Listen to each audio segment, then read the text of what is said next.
Good afternoon. Today we're going to be reacting to Kira again. The Ashes of Creation situation just went nuclear. Well, I'm very interested in seeing this.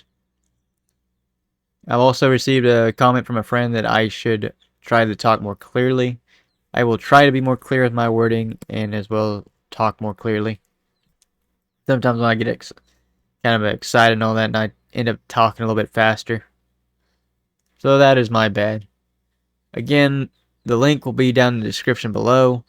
If you like this guy's video, you should go check him out and give him a subscribe and give him a like. Really cool dude. And without any further ado, let's get into this. Okay, what up, friendos? Welcome back. And it's the day, right? Good It's friend. D-Day. It's the nukes have all been dropping, and there's going to be more nukes every day. Okay, I'm going to read this for a second. You took money from me. This last 300,000 is specifically said.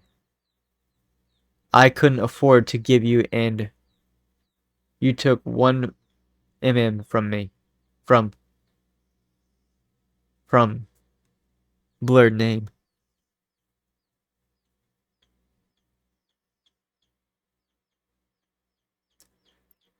Oh shit. 300,000. That's a fucking lot. From now for probably weeks, because the Ashes of Creation situation is heating up, and there's a lot of stuff we can now talk about, as well as stuff that is come out in lawsuits and stuff that's going to be coming out in lawsuits. Ooh, it started. It's fucking nuts. Remember when I said this is the craziest It's story in juicy. video game history that I've ever seen? Well, you ain't seen nothing yet, because even all the crazy shit that's just been said on Nefus's live stream and in the video where he's talking to Jason Karamanis, like, this is only part of it, and there's going to be more coming. So you're in for a real treat. We know there's more. If you're interested in drama, because obviously if you're interested in Ashes of Creation, the game doesn't exist anymore and likely never will. So all you've got left at the end of every drama. Kickstarter, you know, like when you see a rainbow and you're like, oh, is there a pot of gold at the end?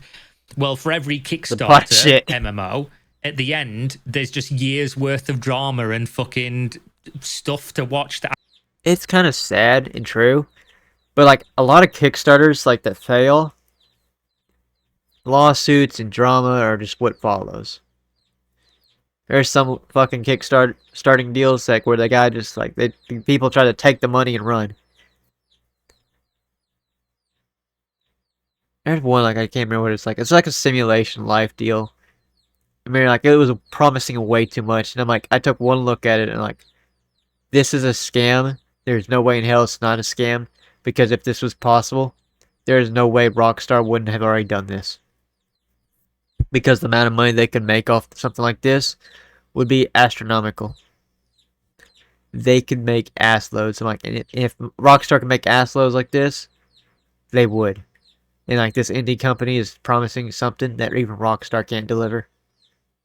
I'm like, it's a scam. And turns out it was a scam.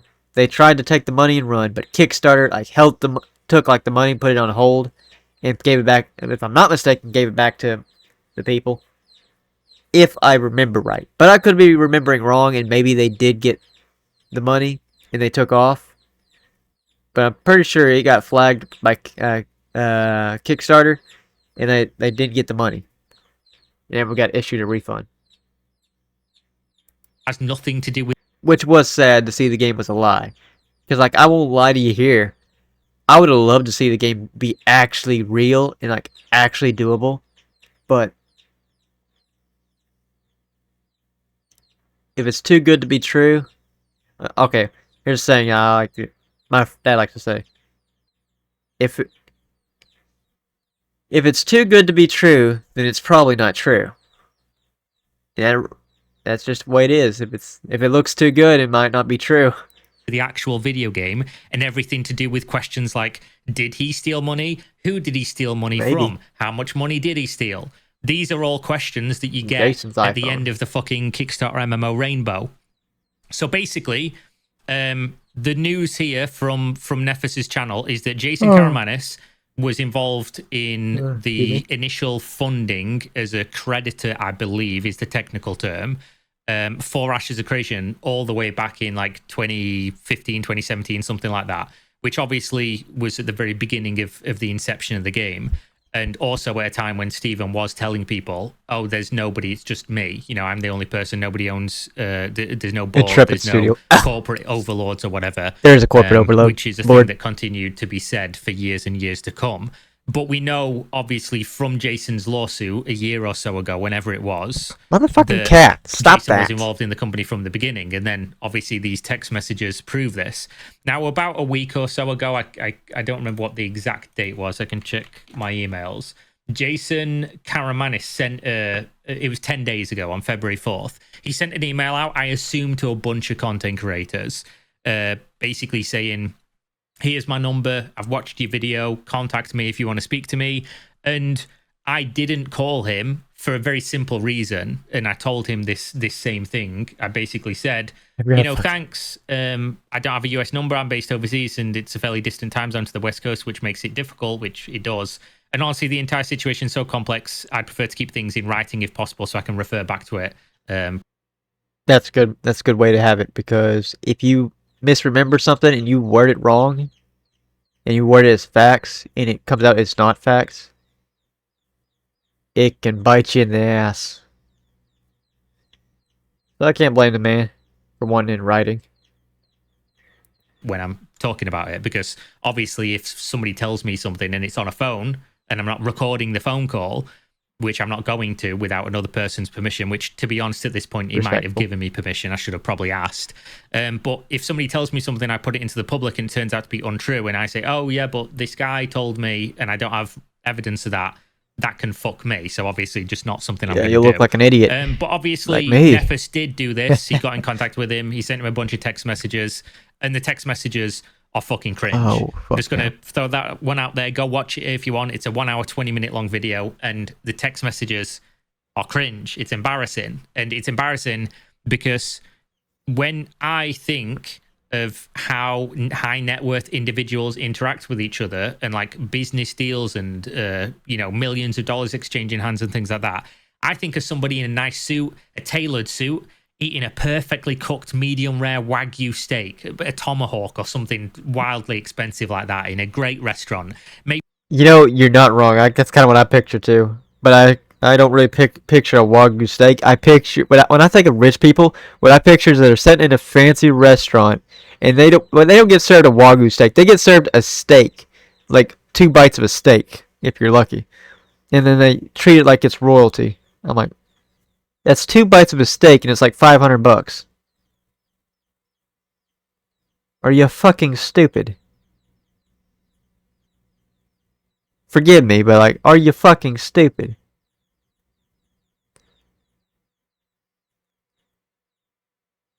It can't be just me that thinks that. Like, you spend so much money on like 2 bites of a steak. Why can't you just have the entire damn steak?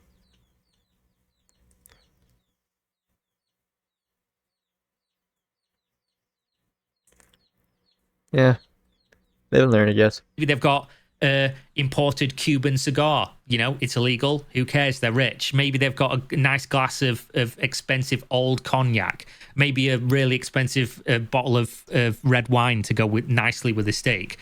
But these text messages look like they're at the fucking children's table eating chicken tenders. It's that embarrassing. It's so bad. So it's incredibly cringe. But obviously there's a bunch of info in here. It's time to ask more of our browser. Hey, Copilot, adjust all these recipes for and combine with conversations between Jason and Stephen going all the way back to 2015, all the way to, I believe, 2021 is where things end off. And the funny thing is that it goes from really nice and pleasant to each other. There's a bunch of hype, there's a bunch of happiness, things are going great. It goes sour. It gets bad, and then it gets good. And then it gets really bad, and then it gets good, then it gets really, really bad. And then by the end of it, in like 2021, they're like, okay again. And then obviously the text messages end and the story ends there from up until when he gets on the live stream with Nefas again and talks about some stuff going forward. But he's not directly involved with the stuff going forward because he wasn't on the board. He was just an investor by that point, whereas the board is multiple other people. Not Jason, so he was kind of in the dark. But the text ends at like the texts between Jason and Stephen end here, And then obviously their relationship sours again later because I'm gonna read this text real quick. My bad, I got distracted for a second. Pending on what okay, sorry. Pending on what happens with taxes given the situation, you may want to migrate the company since everyone is virtual. We are looking at Texas with tax incentives. Texas. Moving the company base to Puerto Rico. Better there. Okay, we will need to strategize. What the fuck am I reading? You are now running your company virtually almost 98% at this point. Do you see this needing to change? You are now running your company virtually almost 98% at this point.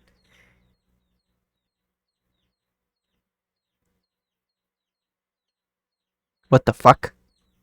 He's not directly involved with the stuff going forward because he wasn't on the board. He was just an investor by that point, whereas the board is multiple other people, not Jason. So he was kind of in the dark. More. But the text ends at like the texts between Jason and Steven end here. And then obviously their relationship sours again later because he then, as we know, later sues Intrepid and relationships break down completely and fucking... Yeah, lawsuit kind of might fuck your friendships. The company implodes within a year or so of that lawsuit. I can't remember specifically when that was filed, but it's not super far away time-wise. But then he went on live stream with Nefas after this video went live. He was on the phone, Jason was on the phone, and he was asking him a bunch of questions, and he was giving his side, and the board side, or at least Robert's side, who's the person who primarily owns Intrepid now, if you didn't know. He's like 60-something% ownership of the company. So right now, what we have is a worker lawsuit against Intrepid, which is Intrepid, the business entity, which you have to remember. Obviously, this is not against any individual. That's Intrepid, the business entity, because the business entity owes money to these workers. Then we have a lawsuit on They need to pay their workers. Like, honestly, that needs to be done now. That needs to be done. That needed to be done yesterday. That shit. The law don't play around when you don't pay your workers. About to go over in a second. That's from TFE Game Holdings, which is owned by Rob, as far as I'm aware. So that's another like board level perspective. And what they're making claims of is fucking nuts, which again, I'll go over in a second. And then obviously, eventually, I'm assuming we're going to get Steven's side of the story. And then there's other factions within. I do want to hear from Steven. Like, I want to hear from like a lot of people up there. Like, I want to hear their sides of the story. Because like right now, we're not getting too many sides of the story. Yes, and I don't think we're really getting any of it. That have not been made public yet, which are other smaller investor groups and things of that nature. So there's like a million fucking things still to come from this point, is basically the long and short of what I'm telling you right now. And those million things are going to come up, and they are pretty much all going to be legal filings. So they're going to be incredibly dry to go over. And this is the first incredibly dry one to go over, which is the TFE Game Holdings LLC, Delaware Limited Liability Company versus Steven Sharif and John Moore. Now, I don't know why they're listed as Nevada residents. I don't know why this is filed in Nevada State Court and not California or federal court. I don't know. I'm not a lawyer, so you're going to have to like just figure this one out on your own, I guess. It doesn't make a ton of sense to me, and usually jurisdiction issues of why are we in this venue are like a number one reason why cases get thrown out. I imagine since these people are rich and are very involved in litigation, as in these people have been sued, like everyone involved in this has been sued multiple times by multiple people. You might know a loophole. Building your app on base 44. They might be trying to get it thrown out on technicality or something, maybe. I imagine they know, so, you know, take that for what you will. But the claims being made in here are fucking crazy. Now, I do have to give the caveat that this is all this. People saying, from my perspective, these people did this thing. There is no evidence in this entire document. Like, you can read this the whole time. There isn't a single text message, email, financial statement, nothing. It's literally just saying, we think these people did these things, but we provide absolutely zero evidence. There's no dates in here of exactly when things happened. The only thing is like some specific numbers. But the big claims that they're making... That's stupid. If you have no evidence, you have no case. Is basically Stephen Sharif and John Moore embezzled money from the company. And they're not saying they embezzled small amounts of money. They're saying they embezzled tens of millions of dollars. No, okay. Then you have proof. Right? You got proof, right? I'm like, yeah, where's the proof? Come on. You had the proof, right? I'm like, to make such a bold claim, you have proof, right? Which is a fucking crazy claim to make, and especially one where there's currently, you know, when you go through a lawsuit, usually the issue is that the filing and then the evidence that follows on and exhibits that usually come with the filing. There's no guarantee everything's been uploaded, anything's been provided initially, or that you're going to see those things for weeks or usually months, especially state court, because state court is just absolutely rammed. This can be fucking ages before anything happens to it. But the only exhibits they showed with these, with this filing is listed here. I'm trying to have the mic closer to my mouth because somebody said I was also very quiet. And it's not in this PDF, it's in another book. Trust me, it's not even worth looking at. Sorry to wipe my nose. Or rub it, really. 1, 2, and 3, and it's just a list of tech platforms that they don't have access to, which is one of the claims. One of the claims is, oh my God, Stephen resigned from the company and he has all of this login information for all of these tech platforms that we need so that we can continue operation of the company. And by continue operation of the company, I mean close the company, which is what they're doing. It's what the plan. Oh my God. I think they're just like grasping for straws at this point. Maybe like making so many bold claims and hoping that one of them sticks. I think like Nintendo, yeah, Nintendo's done that, I believe, too. Like with the Power World versus Pokemon kind of deal going on. Nintendo's like grasping for straws. They're reaching on, trying to reach, and hoping something sticks. Even though they technically really don't have a case, but they got enough money to have a case.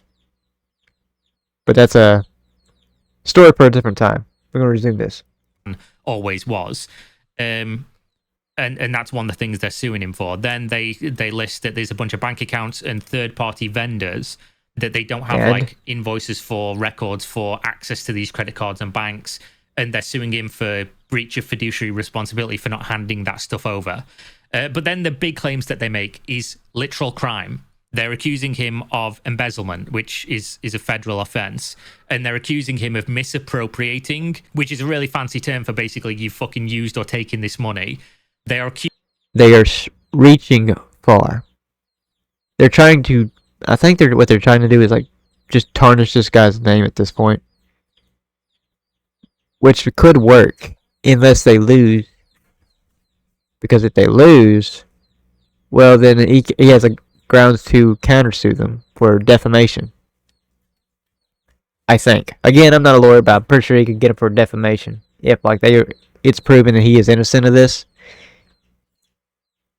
Using him being Stephen and of course John as well, of misappropriating $17.4 million.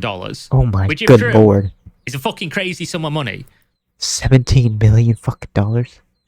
You know what I'd do with 17 million fucking dollars? Get a really big piece of land, get a really big fucking chicken coop, and live in a tiny house.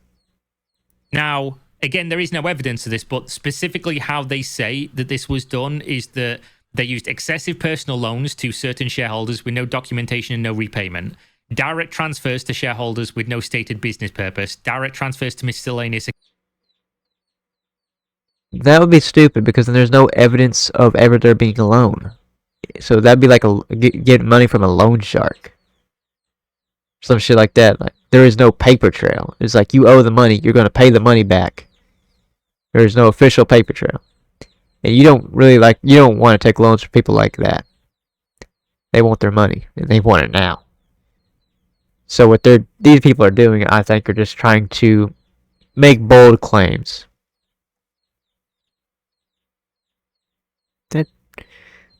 I don't know. Like, I don't know what these people are doing, because, like, it's... What I feel like is like they're making bold claims that are just untrue. Because they realize they're in deep shit. And maybe this is their last attempt to maybe get money from somebody and win and try to run away. But I don't know.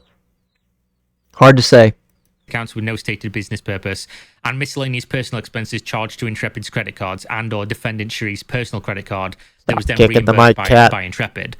And they say that this is also commingled funds between basically Stephen's personal funds and the company funds. But the craziest thing they accuse them of is taking millions of dollars out of the company to buy a property and then sell the property and not pay back the company, which is absolutely fucking nuts. They also say that they gave themselves loans from the company and then never paid it back. Like they say here, Stephen had what they funnily call the Sharif loans, which is fucking hilarious.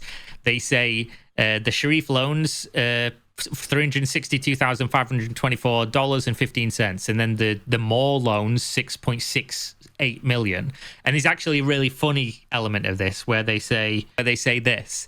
The Sharif transfers were received and enjoyed by the defendant Sharif. And it's like, they're talking about $4.8 million. Yeah, if I transferred my... $4.8 million. Yeah, I'm going to enjoy the shit out of that. If I had $4.8 million. I wish I just even had $1 million. Hell, I'd settle for $100,000. Hell, I'd settle for about 25. So $4.8 million, I'd enjoy it as well. As I'm sure you guys would. Oh, yeah. But obviously, there's crazy claims in here. Like, this is the one. To date, Sharif failed to dispute the total amount of money owed for the Sharif transfers. And again, so you have documentations that show this loan, right? Because if you don't, you're spewing bullshit. Spewing bullshit at your ass. Okay, if you want like the actual analysis and not just lol, it's funny that they're saying Sharif transfers. Pretty funny. When somebody in a lawsuit says, upon information and belief, that might as well say, I think, right? So they're not even saying we have evidence. That's not a good thing to put in a lawsuit. Because the judge is going to take one look at that and he's not going to like that. At least a good judge. Would you stop kicking shit? Sorry, I got a cat on the desk still. He's a really nice cat, but he's something. This, Fluffy. they're just saying, "Oh, I think this happened," but they've provided no evidence, and they're not even using language that says that they know. They just say, "Oh, we think this happened," or we're suspicious that this happened. Might be more accurate. He's so, sus. For information and belief, defendant Sharif also caused Intrepid to take out a loan to purchase real property. As in real estate, in San Diego, California, aka the property. And upon information and belief, defendant Sharif identified Intrepid's investment as revenue in order to obtain the loan to purchase the property, which I think this, if true, is a crime. Yeah. And then, of course, it does go over here that apparently they sold the property for $8.5 million and then didn't pay the company back. So yes, if they took a loan from the company and then didn't pay back, that is a crime. But if you're going to say say this, you need proof. I'm like, this cat is going to get my nerves. They don't have any. If they don't have any proof, this is like going to go nowhere for them. They need proof. Like they need like bank statements or something like that, or signed contracts. Like, oh, we loaned you this money with his signature on it. They need something because you can't just go to court and like, trust me, bro, he did this. In a court of law, it don't work like that. That would be saying, oh, he pocketed $8.5 million. Like, oh, I'm taking a loan out the company to buy this thing, and then I'm selling the thing, and I'm keeping the money. That's a crime. If true, absolutely nuts. And obviously, there is an amendment of the timeline here in terms of what the public believed due to what the employees at the time believed. So, what employees believed and what the public was talking about is that Stephen Sharif resigned from the studio. Is that not what happened? Local was he actually fucking fired? Now you can meet with a TurboTax expert in. That'd be crazy. Like the 28th or whatever. Because you remember the timeline was like, I've got something in my eye. I was downstairs cleaning. My cat's knocked like washing liquid fucking everywhere. But basically, the public narrative was like sucks. somewhere around the 28th. I can't remember if it was 26th, 27th, 28th. It's been too many dates in my brain. There was obviously a meeting. From the meeting, it was determined that there would be hundreds of people fired, like left down to 70 to 100 employees. And everyone else would be no PTO, no severance. They'd be gone, and they would they got hire fucked. more people overseas to try to make the game for cheaper. Right? That's what people believed. In reality, Steven resigned on the 19th of January. He'd been gone from the company by the time this meeting even happened for like 10 days or something. And this is in the filing. You can see here they're talking about the Steam funds here. So a bunch of legal mumbo jumbo. So defendant Sharif received a notice from Steam Valve Commerce on January 18th, 2026 that provided Intrepid's secured creditor would be taking 3.5 million receivable, aka the Steam notice, that the plaintiff was relying on to pay Intrepid's employees and creditors. What they mean by this is when Valve froze the Steam funds, it was because the secured creditor, aka the bank, this is what happened. The bank contacted Valve and said, that's our money. So Valve said, okay, we're freezing the funds to determine whose money it is. And then the day after, according to this timeline, Steven resigned. Technically, it's not the bank's money. If the game is stopped, production, under Steam terms of service, that is the customer's money. Any customer that wishes to return or refund the game since it's going to be canceled gets their money back. Anything left over after a certain time, I would say, yeah, that's the bank's money, because the customer has not refunded the game, such. But what they're probably about to argue is like, oh, he is responsible because he left, so then the bank didn't have faith in him or some shit like that. Like the bank. He is the one that probably signed for the bank, is what they're going to say. For the bank loan, for the game or the company. And since he left, the bank withdrew.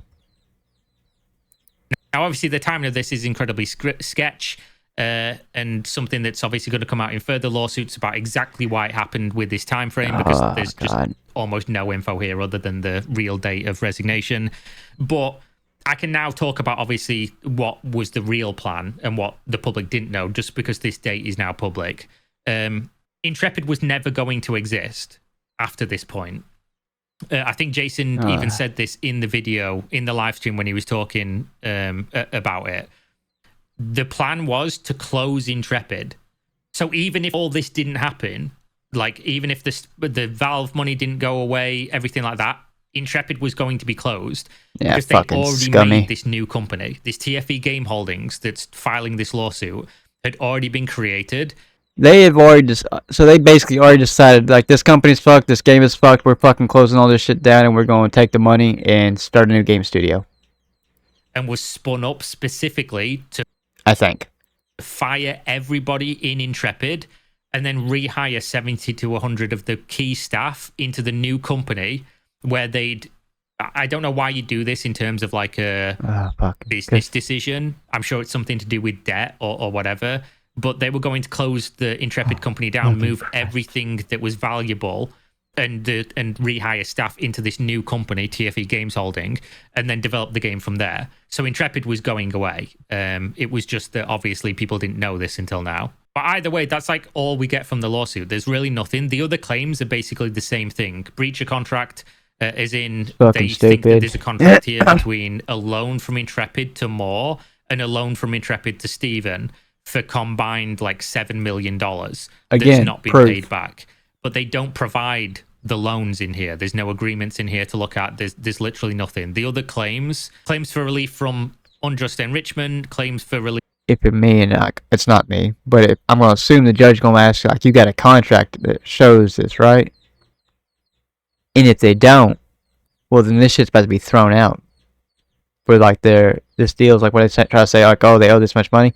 If you don't have a contract or some proof of agreement to this, it never happened.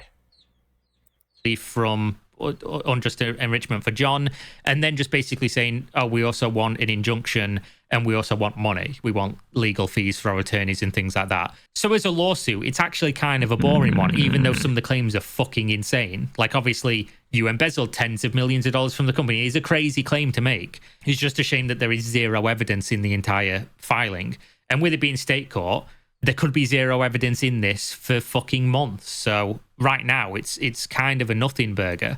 Obviously, the more juicy, interesting element it'll be a lot more juicy in the future between Jason and Steven, as well as the fact that it seems like Jason's going to continue releasing things, which is weird.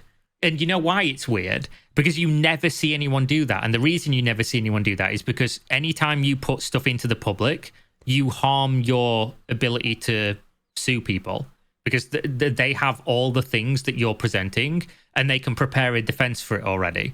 So if you do sue somebody after you put all this stuff into the public, it's like a bad idea. It's typically why when you're getting sued, the first thing a lawyer will tell you is to just shut the fuck up and don't talk about it.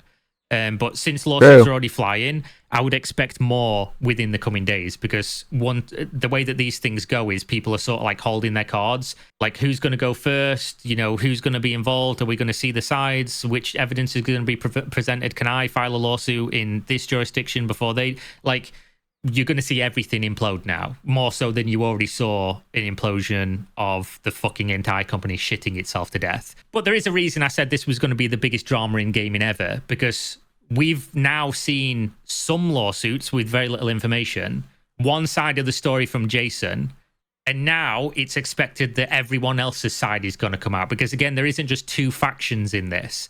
There's not even just two factions in it on the face of it. You've obviously got the public, you've got the employees, you've got Steven and his side, you've got the board and their side. Right now, we've not even heard from 90% of the board. In fact, we've heard of no one from the board. Pretty interesting. Other than the TFE Game Holdings, which is Rob.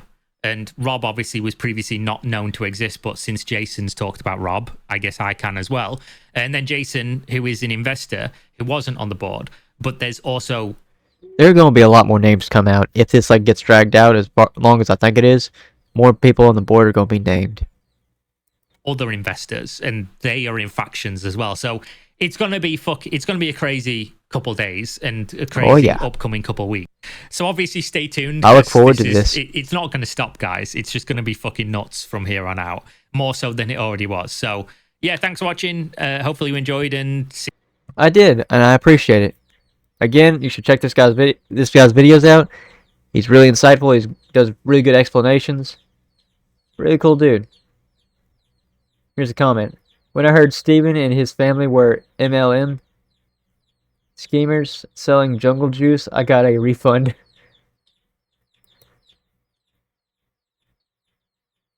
It's the modern equivalent of a guy selling tonics from the back of a wagon. That's something. Alright. Well, I think that's about it. And I hope to do some live streams, so I get some shit set up. I'm like trying to get my microphone all mixed up properly.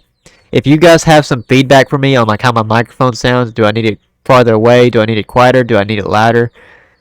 Do let me know. If I need to be more reactive to like these videos, let me know. I'll try to be more active and try to think of something to say maybe a bit more. But like sometimes like he just makes good points and I don't have anything to say. He says things like I don't know enough about to make a comment on. But other than that, I very much appreciate all your support. And I'm like, if you come back for next video,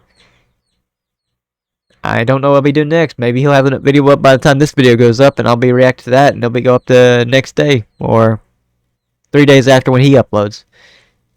Until then, though, I'll catch y'all next time. Later.